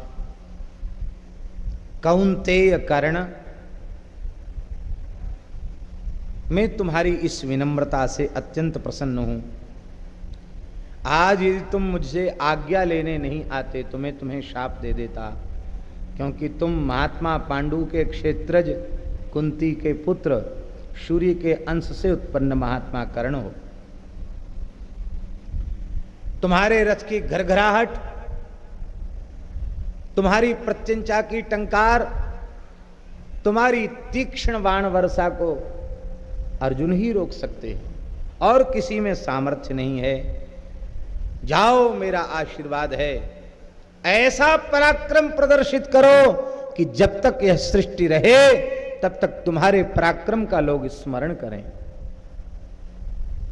पर कर्ण, मैं तुम्हें विजय का आशीर्वाद नहीं दे सकता, क्योंकि मुझे पता है जहां धर्म है वहां श्री कृष्ण हैं, जहां श्री कृष्ण हैं वहीं धर्म है, और जहां धर्म और श्री कृष्ण हैं वहीं विजय है।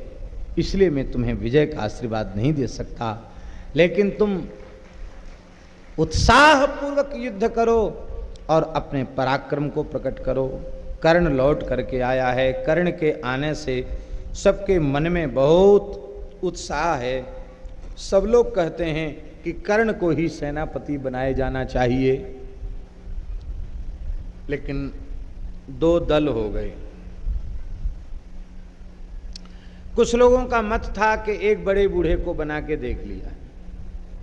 अब बड़े बूढ़े को मत बनाओ, अब किसी युवा को बनाओ, बाहुबल से संपन्न व्यक्ति को बनाओ।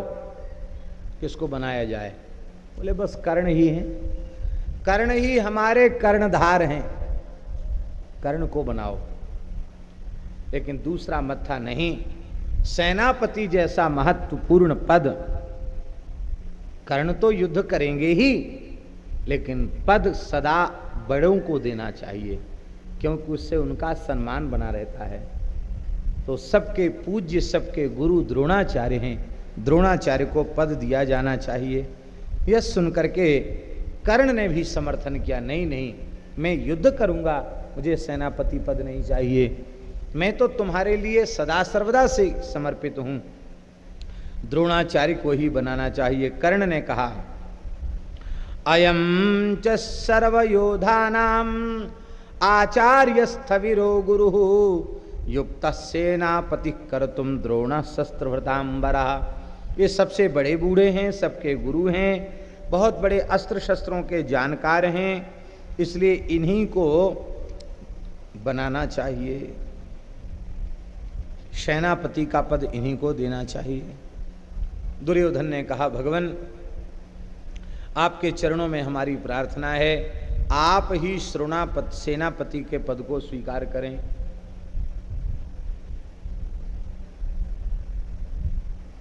आप ही सेनापति के पद को स्वीकार करें। बोले ठीक है।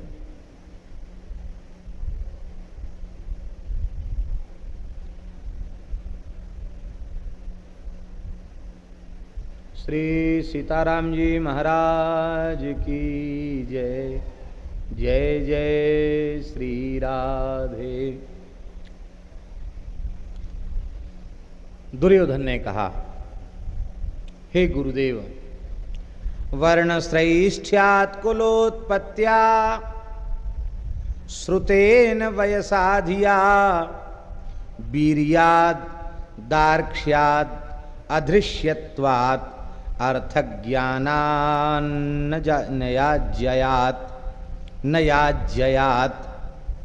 दुर्योधन ने कहा, वर्ण की दृष्टि से आप ब्राह्मण हैं, इसलिए सबसे श्रेष्ठ हैं।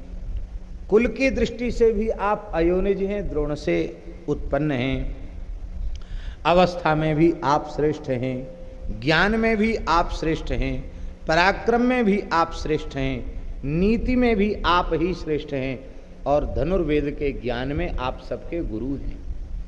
इसलिए भगवान भीष्म जी के स्थान की पूर्ति आप ही कर सकते हैं, इसलिए आपको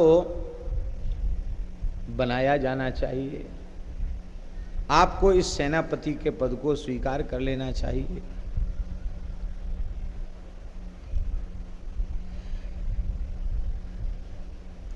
बहुत स्तुति भी की है दुर्योधन ने।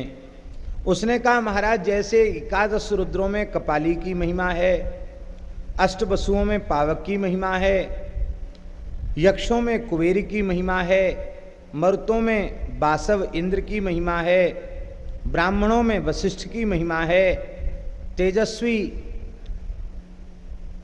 तेजस्वियों में सूर्य नारायण की महिमा है, पितरों में यमराज की महिमा है, और जल में वरुण की महिमा है, नक्षत्रों में चंद्रमा की महिमा है, जैसे नीतिज्ञों में शुक्राचार्य की महिमा है, सेनापतियों में कार्तिकेय जी की महिमा है, ऐसे ही आज हम लोगों के लिए आपकी महिमा है। आप इस पद को स्वीकार करें।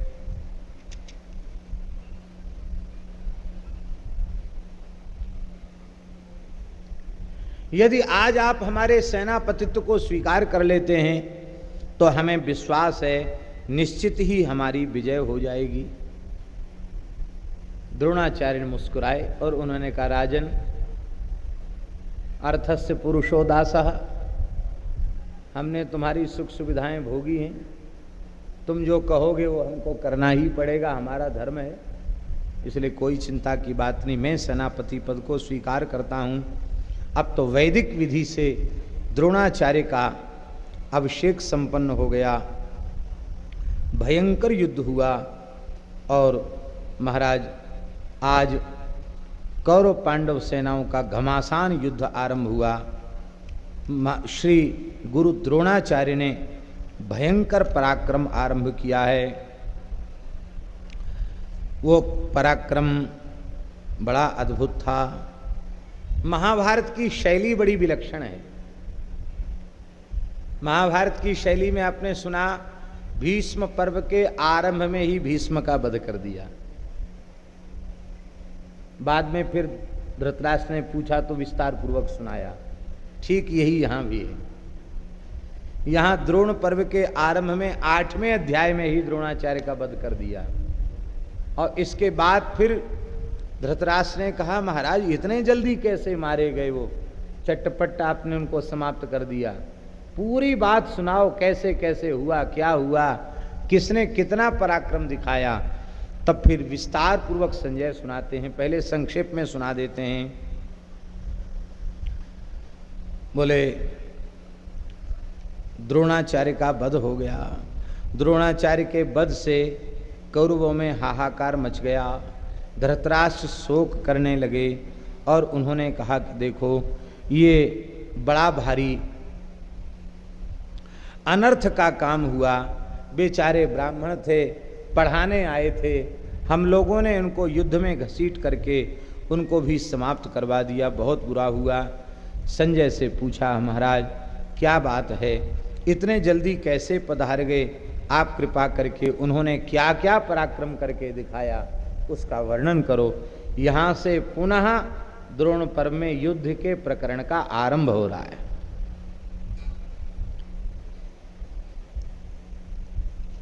संजय ने भगवान कृष्ण की महिमा का गान किया है। धृतराष्ट्र ने भी कृष्ण की महिमा का वर्णन किया है। और दुर्योधन ने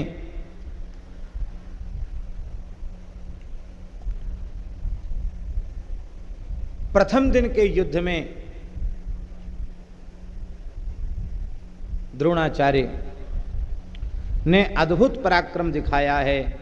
और आज पांडवों की सेना के पैर उखड़ गए, भागने लगी सेना द्रोणाचार्य का पराक्रम देख करके। उत्साहित होकर के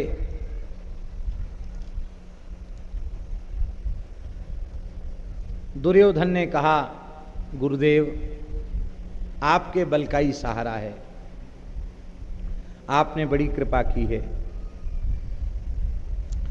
लेकिन हमारी एक अभिलाषा को आप पूरी कर दें। क्या?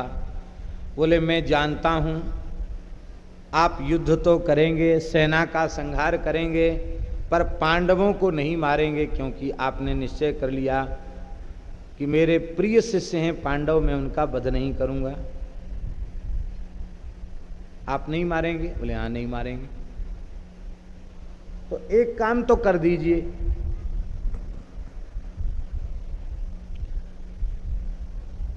युधिष्ठिर को बंदी बना लीजिए, युधिष्ठिर को जीवित पकड़कर मुझे दे दीजिए। यह सुनकर के द्रोणाचार्य कांप उठे। वो जानते हैं कि दुर्योधन बहुत दुष्ट है। बोले अरे क्या करोगे? मैं उनको पकड़ के लाऊंगा युधिष्ठिर का, तुम क्या करोगे? बोले मैं वचन देता हूं मैं उन्हें मारूंगा नहीं। फिर क्या करोगे? बोले मैं फिर उनको ललकारूंगा, पिताजी से आज्ञा करा दूंगा कि जुआ खेलो, और जुआ में फिर वनवास और अपने लिए राज्य मांग लूंगा। युद्ध खत्म हो जाएगा, हम फिर राजा बन जाएंगे, वो जंगल में चले जाएंगे। ये फिर जुआ के लिए ललकारूंगा। ऐसी इसने मंत्रणा कर ली। और उन्होंने वरदान भी दे दिया कि ठीक है, मैं कल जीवित ही युधिष्ठिर को पकड़कर तुम्हें सौंप दूंगा। भगवान श्री कृष्ण बहुत सावधान हैं। अपने गुप्तचरों से भगवान ने पता लगा लिया है। तो भगवान ने कहा अर्जुन अब सावधान रहना, क्योंकि बहुत भयंकर परिस्थिति है। कल के युद्ध में, आज के युद्ध में पक्की खबर है, वरदान दे चुके हैं कि मैं पकड़ करके युधिष्ठिर को दुर्योधन को प्रदान कर दूंगा। तो आज महाराज की रक्षा करनी चाहिए। द्रोण ने भयंकर पराक्रम किया है, रण युद्ध हुआ है। महाराज रण नदी का बड़ा विस्तृत वर्णन है। अभिमन्यु की बड़ी भारी वीरता इस युद्ध में दिखाई पड़ी। अभिमन्यु की वीरता का वर्णन है। शल्य के साथ भीमसेन का युद्ध हुआ है और महाराज भीमसेन की पराजय हुई है।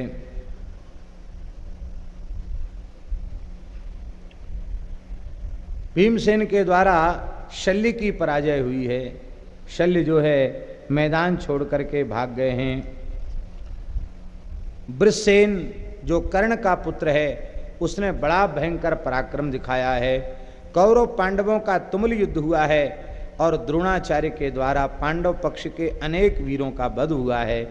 आज पहले दिन आज विजयश्री अर्जुन को प्राप्त हुई। बोलो भक्तवत्सल भगवान की जय।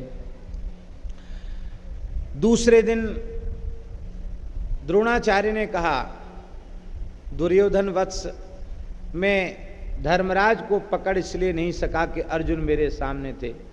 अर्जुन को पराजित किए बिना मैं युधिष्ठिर के निकट पहुंच नहीं सकता था। आज जब तक अर्जुन मेरे सामने रहेंगे मैं युधिष्ठिर को कैसे पकड़ पाऊंगा। अर्जुन के सामने रहते कोई भी युधिष्ठिर को पकड़ नहीं सकता। इसलिए अर्जुन को युद्ध के मैदान से दूर ले जाया जाए तो भले ही तुम्हारा मनोरथ सफल हो सकता है।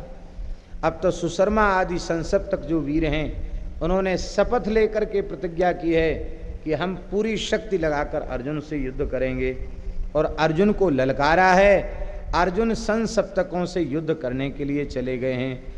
अर्जुन का संसप्तकों के साथ युद्ध हुआ है और सुधन्वा ने भयंकर पराक्रम दिखाया है। आज अर्जुन ने सुधन्वा का वध किया, वीरगति को प्राप्त हो गया। संसप्तक गणों के साथ अर्जुन का घोर युद्ध हो गया। द्रोणाचार्य ने गरुड़ व्यूह बनाया है और युधिष्ठिर ने चिंता व्यक्त की है। धृष्टद्युम्न ने और व्यूह बना करके पुनः उसका उत्तर दिया है और उस युद्ध में गज सेना का संहार भीमसेन के द्वारा हुआ है। द्रोणाचार्य ने सत्यजित को परास्त कर दिया है। सत्यनीक, दृढ़सेन, क्षेम, वसुदान और पांचाल राजकुमार का भी वध द्रोणाचार्य ने कर दिया है। सत्यजित का भी वध कर दिया है और आज पांडवों की पराजय हो गई है। युद्ध में पांडवों की पराजय हो गई है। पांडव दुखी होकर के, उदास होकर के पांडव चले गए हैं। द्रोण के युद्ध के विषय में दुर्योधन और कर्ण का संवाद है। दुर्योधन ने कहा कि गुरुजी युद्ध तो पूरी ताकत लगा के कर रहे हैं, कोई संदेह नहीं है, लेकिन युद्ध करने के बाद पांचों पांडवों में से एक भी कम नहीं हुआ, ये बड़े दुख की बात है। कर्ण ने कहा ये आशा तो गुरुजी से तुमको लगाना व्यर्थ है, वो लड़ेंगे ही लड़ेंगे, पर पांडव उनके प्रिय शिष्य हैं, वो पांडवों को समाप्त नहीं कर सकते। इसलिए तुम चिंता मत करो, इन्हें युद्ध करने दो। अर्जुन को समाप्त करने के लिए मैं अकेला ही पर्याप्त हूं। कौरव पांडव सैनिकों में घोर द्वंद्व युद्ध हुआ है। भगदत्त, प्राग ज्योतिषपुर का जो भगदत्त राजा है उसके मदमत्त हाथी ने बड़ा कदन मचाया है, तमाम वीरों को कुचल डाला, मार डाला है। भयंकर पराक्रम भगदत्त ने किया है। उसमें भीमसेन ने भगदत्त के उस ऐरावत हाथी के कुल में उत्पन्न वरदानी हाथी के साथ भीमसेन ने भयंकर युद्ध किया है और युद्ध करके भीमसेन ने हतो धिंग निहितो भीम कुंजरेण तिमार्शो तेन नागेन संतृष्टा पांडवानाम अनेकनी। भीमसेन ने उस हाथी को मार दिया है। भीमसेन ने आज सबकी रक्षा अपने पराक्रम से की है। इधर अर्जुन संसप्तकों से युद्ध करने के लिए चले गए हैं, भयंकर युद्ध किया है और अधिकांश सेना को उन्होंने समाप्त कर दिया है। भगदत्त ने अर्जुन से द्वंद्व युद्ध किया है और उसने वैष्णवास्त्र अर्जुन के ऊपर छोड़ा है। भगवान ने वैष्णवास्त्र से अर्जुन की रक्षा कर ली है और अर्जुन द्वारा हाथी सहित भगदत्त का वध कर दिया गया। बोलो भक्तवत्सल भगवान की जय। जैसे रामावतार में रावण के द्वारा प्रेषित अमोघ शक्ति को भगवान श्री राम ने अपने वक्षस्थल पर स्वीकार कर लिया है?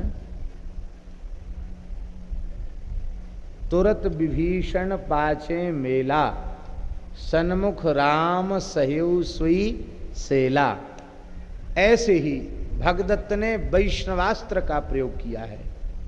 और ये वैष्णवास्त्र जैसे ब्रह्मास्त्र का प्रतिकार ब्रह्मास्त्र से संभव है, किंतु वैष्णवास्त्र का प्रतिकार किसी से संभव नहीं। वैष्णवास्त्र का प्रयोग जिस पर किया जाए उसकी मृत्यु निश्चित है। इसे भगवान को छोड़कर कोई सहन नहीं कर सकता, केवल भगवान ही इस अस्त्र के वेग को सहन कर सकते। जैसे भगदत्त ने आमंत्रित करके वैष्णवास्त्र छोड़ा है, भगवान श्री कृष्ण सहसा खड़े हो गए रथ के आसन पर, और उस शक्ति को, उस बाण को, उस अस्त्र को भगवान ने अपने वक्षस्थल में स्वीकार किया है। बोलो भक्तवत्सल भगवान की जय। उर्सा प्रतिजग्राह पार्थ स्वार्थम संछाद्य केशवः। भगवान अर्जुन के सामने आ गए और भगवान ने उस अस्त्र को अपने वक्षस्थल पर स्वीकार किया है।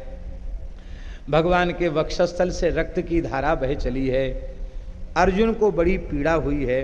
उन्होंने कहा, भगवान आप सारथी हो, सारथी का काम करो, युद्ध करना हमारे ऊपर छोड़ दो।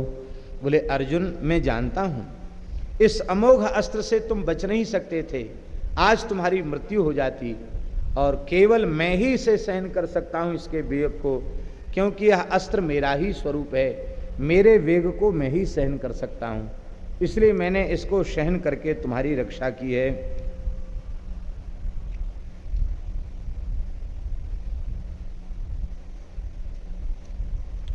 यह अस्त्र ऐसा है कि त्रिलोकी में कोई ऐसा नहीं है जो इस अस्त्र के द्वारा बद्ध न हो, इसलिए आज भगदत्त की यह शक्ति नष्ट करा के यह दूसरी बार वैष्णवास्त्र का प्रयोग नहीं कर सकता। मैंने इसको शक्तिहीन बना दिया, तुम चिंता मत करो और तुम प्रेम से युद्ध करो।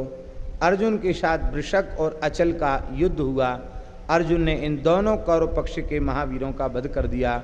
शकुनी ने दैत्यों की माया प्रकट की, अर्जुन ने उसको समाप्त कर दिया। शकुनी की पराजय हो गई और कौरव सेना फिर पलायित हो गई, फिर भाग गई इस कौरव सेना।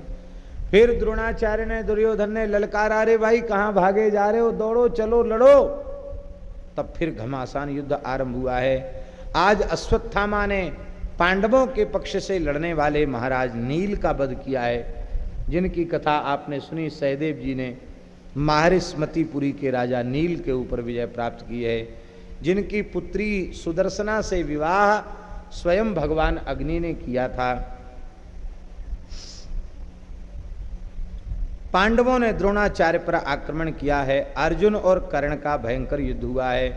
इस युद्ध में कर्ण के भाइयों का वध अर्जुन ने कर दिया है। कर्ण और सात्विकी का घोर संग्राम हुआ और महाराज अब दुर्योधन की योजना से अर्जुन को तो संसप्तकों के वध के लिए भेज दिया गया और ये पता चला कि वे उधर लड़ने गए हैं, संसप्तक अर्जुन को अटका करके रखेंगे। तब आज हम युधिष्ठिर को पकड़ेंगे और इन पांडवों को पकड़ करके दुर्योधन को अर्पित करेंगे। ये योजना बन गई।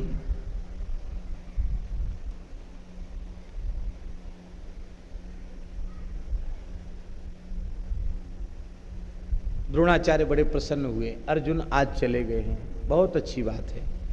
अब मैं चक्रव्यूह का निर्माण करूंगा।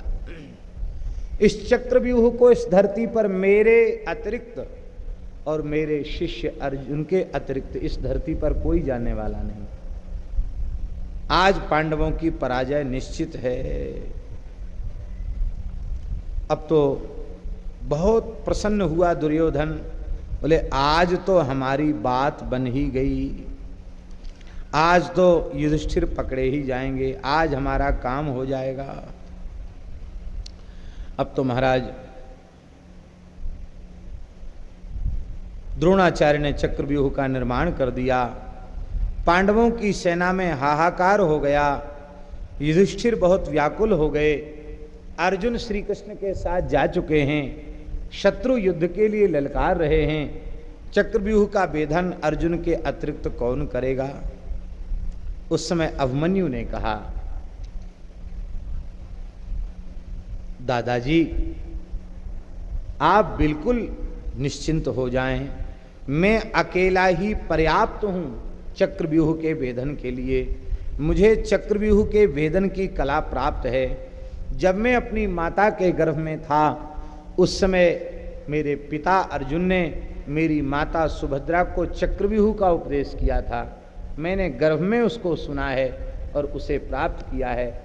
आप चिंता न करें, मैं चक्रव्यूह का वेदन अवश्य करूंगा। श्री युधिष्ठिर प्रसन्न भय हैं और वे जानते हैं कि अभिमन्यु बहुत बड़ा वीर है।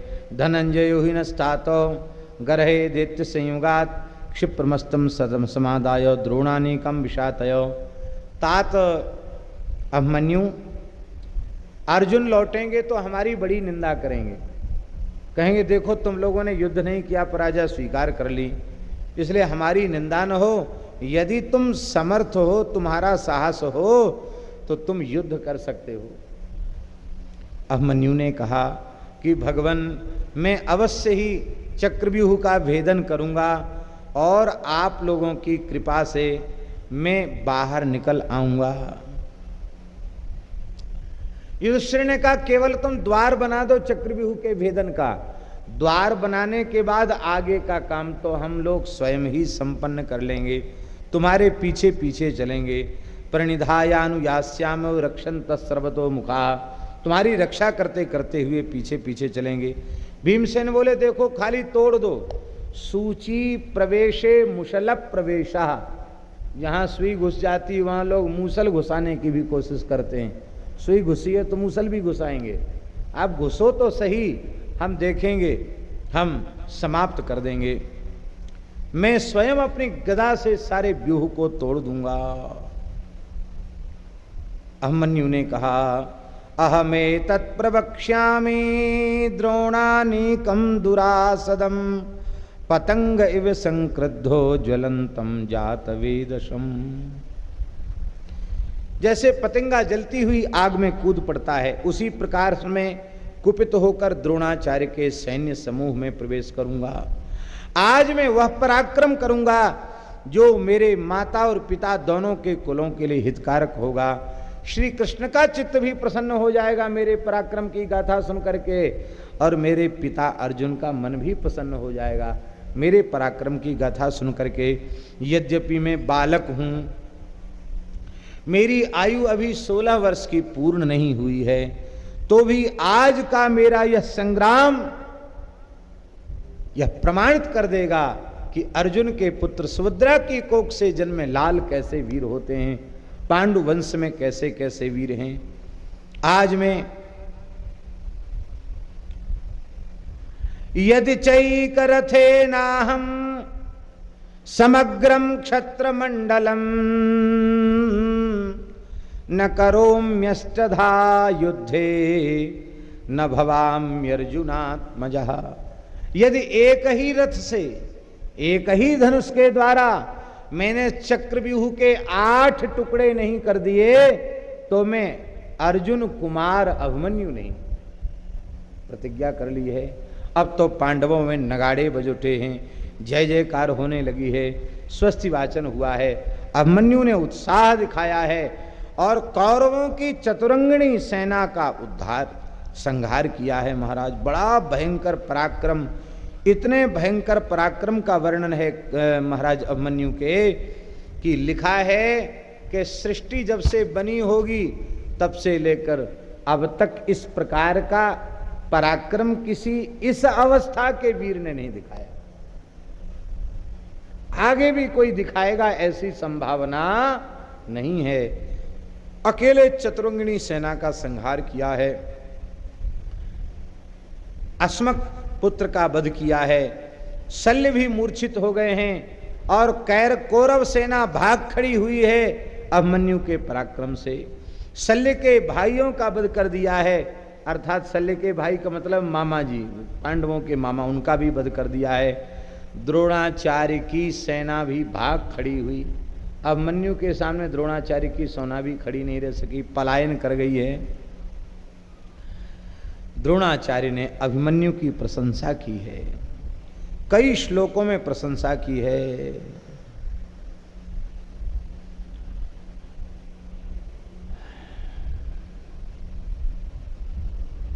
द्रोणाचार्य ने कहा है, बहुत सुंदर श्लोक है। एष गच्छति सौभद्रः पार्थानां प्रथितो युवा नंदयन् सुहृदः सर्वान् राजानं च युधिष्ठिरं नकुलं सहदेवं च भीमसेनं च पांडवं बंधून् संबंधिनश्चान्यान् मध्यस्थान ससुहृद तथा। देखो यह सुभद्रा नंदन अभिमन्यु आ रहे हैं, महाराज युधिष्ठिर का आनंद बढ़ाते हुए, भीमसेन नकुल सहदेव का आनंद बढ़ाते हुए, अपने बंधु बांधवों के चित्त में उत्साह का संवर्धन करते हुए आ रहे हैं।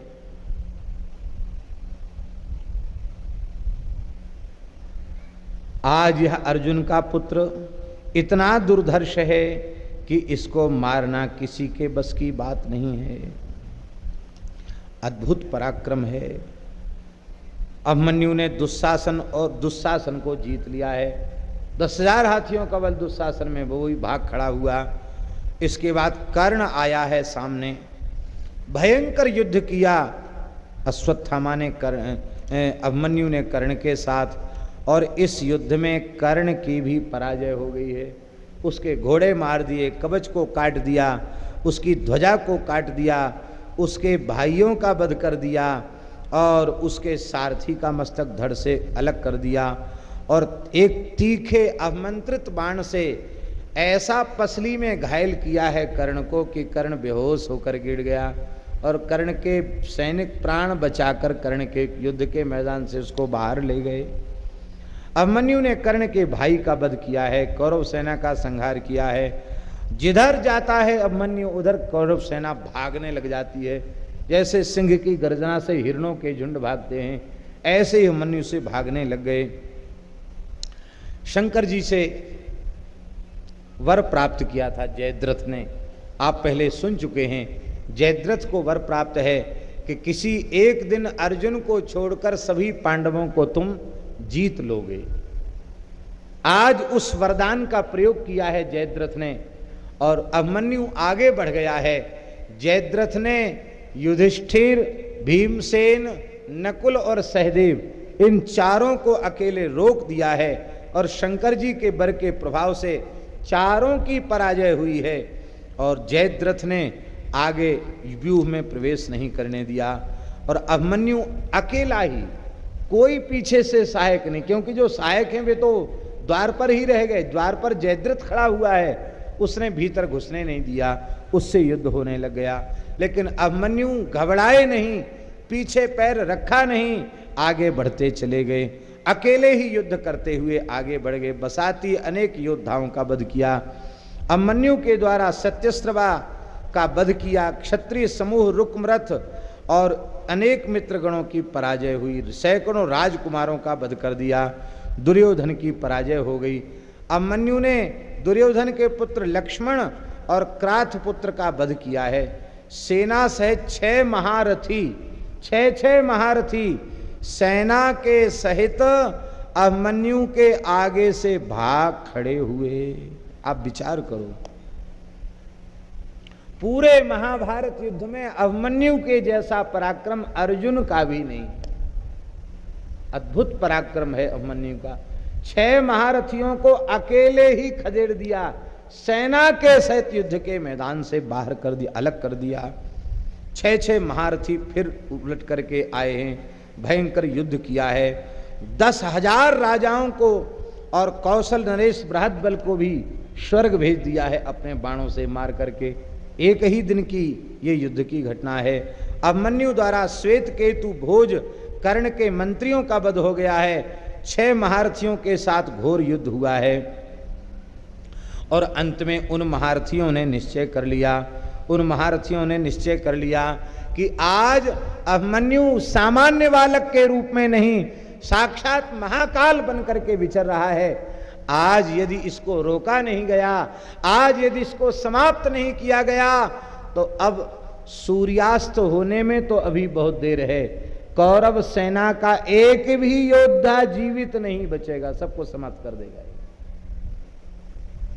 अब क्या करना चाहिए? बोले बस अब तो ये है, अकेले अकेले लड़ो तो ठीक नहीं, सब लोग मिलकर कोई रथ तोड़ दो, कोई कवच तोड़ दो, कोई अस्त्र शस्त्र छीन लो, कोई आगे से प्रहार करो, कोई पीछे से प्रहार करो, इसको छल बल पूर्वक किसी भी प्रकार से मारना पड़ेगा, अन्यथा यह मरने वाला नहीं है। ऐसा सबने एक साथ निश्चय कर लिया।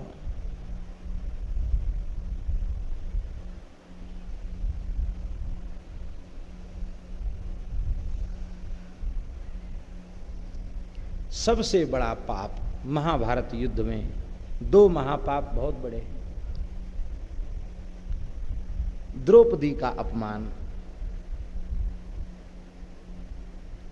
महापाप, जिसका दुष्परिणाम कितनी बार रक्त की नदियां इस धरती पर बही।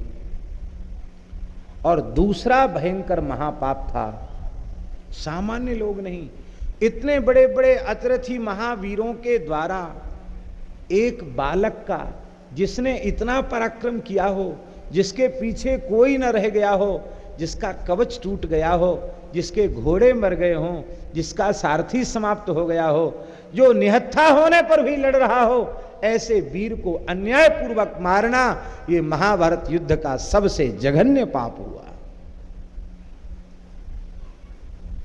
लेकिन जब मन में आ जाता है कि भाई अब हमें विजय चाहिए, तो धर्म से मिले अधर्म से मिले, बस निश्चय कर लिया गया। तस्यार्जुनिश्चित ध्वजं छित्त्वा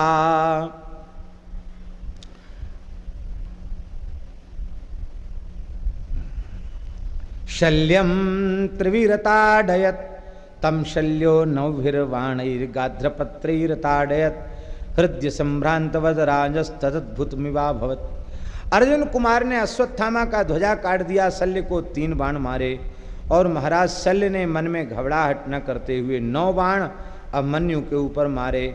अभिमन्यु ने शल्य के ध्वज को काट दिया, उसके पार्श्व रक्षकों को मार दिया। भयंकर युद्ध कर रहे हैं अभिमन्यु। उनकी लघुता को देख करके लोग यह अनुभव नहीं करते कि ये अभिमन्यु है, लोग यही अनुभव करते कि गांडीवधारी अर्जुन आ गए। यद्यपि अर्जुन के पास गांडीव धनुष है, गांडीव जैसा दिव्य धनुष अभिमन्यु के पास नहीं है, लेकिन आज वह अपने पराक्रम से उसका साधारण धनुष ही आज गांडीव धनुष बना हुआ है। ऐसा भयंकर युद्ध कर रहा है।